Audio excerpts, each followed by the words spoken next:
Episode 11, the Sprint Retrospective, Continuous Improvement.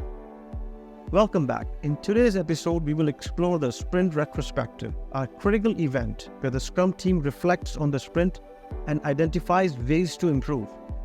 The Sprint Retrospective is held after a sprint review and before the next sprint planning. It's a time for the Scrum team to inspect how the last sprint went in terms of people, relationships, processes, and tools.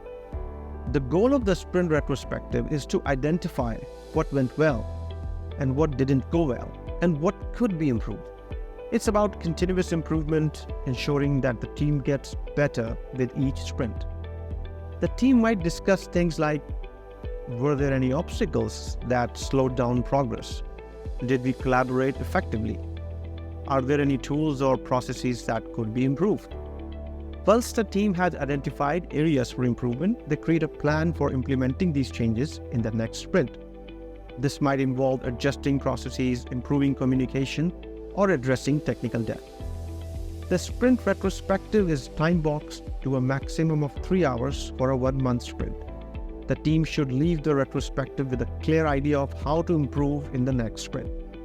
In the next episode, we will wrap up our Scrum series by summarizing the key takeaways and how you can apply Scrum in your own projects. See you then.